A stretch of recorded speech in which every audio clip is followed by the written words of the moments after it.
This is a photograph of Reportführer Clausen, whom I had arrested in Bad Ischl, Austria, in front of the hotel, the Golden Kreuz. What year? 1940? In 1945, on November 29th. According. And in that office I found a lot of Nazis.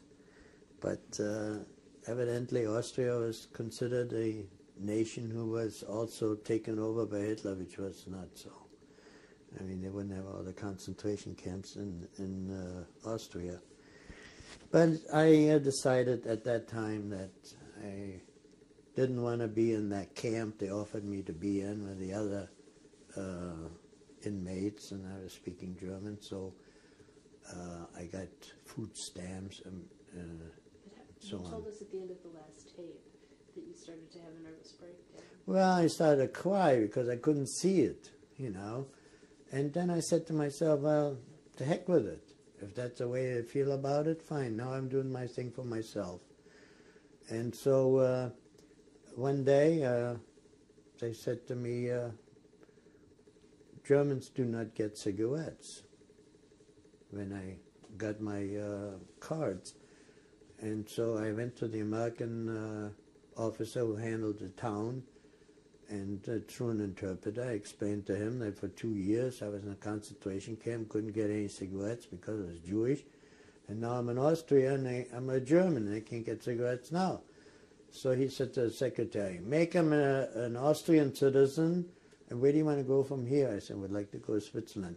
He can go to Switzerland from here, and then I would like to go to America. All right, and he can also go to America. He made all the decisions. Later on, I found out the man was a milk truck driver from Chicago. But I got a big kick out of it, and I got my cigarettes. So one day I took a walk, and I went over to see my friends in the camp, which was a Golden Kreuz hotel. And as I was standing in front of the hotel, This is a DP camp, the Golden Kreuz Hotel. Yes. And they got food from the UNRWA and from the Red Cross and so on. And so as a man came along, he had a black Panzer uniform, a tank uniform. I said to him, hey, you look familiar. And he said, yeah, you probably know me from Auschwitz. I used to be in Auschwitz. And at that moment I recognized it was Oberscharführer Clausen, who was a camp Reportführer of Auschwitz I. And he was a beast. He used to drive these prisoners in his motorcycles to the gas chambers, and he was given the report every time to the main camp. And he was a bad guy. What else did he do? Do you remember? No, I just knew that he was very bad. Sadistic?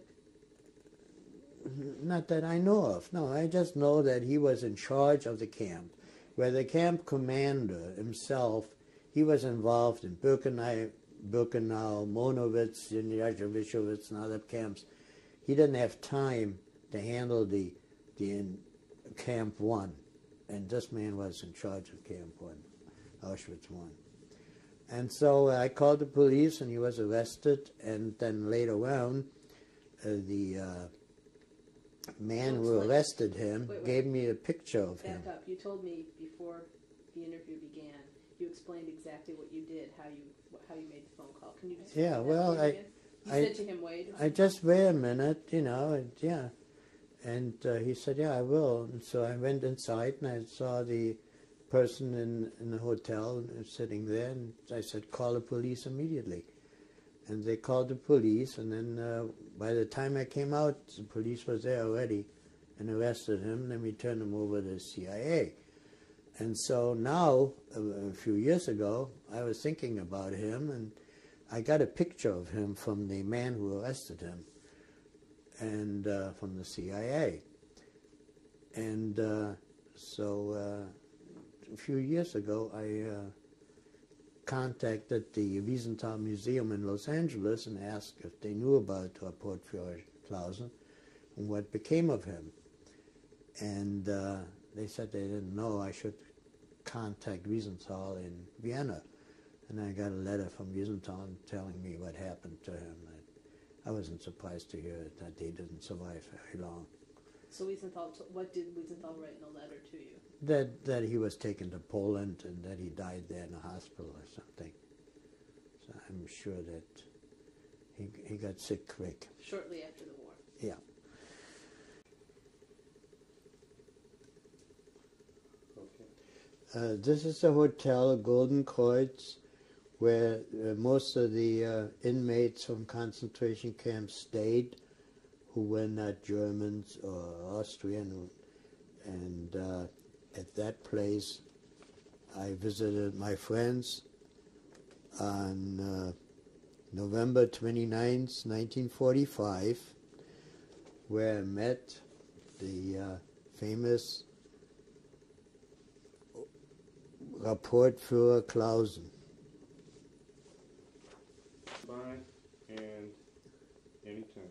In 1985, I inquired from Simon Wiesenthal what happened to Wilhelm Clausen, and he wrote me this letter saying that Clausen was died in a hospital in Krakow on February 6, 1948. So that was 3 years after I had him arrested. Yeah. All right. Do you want this here too?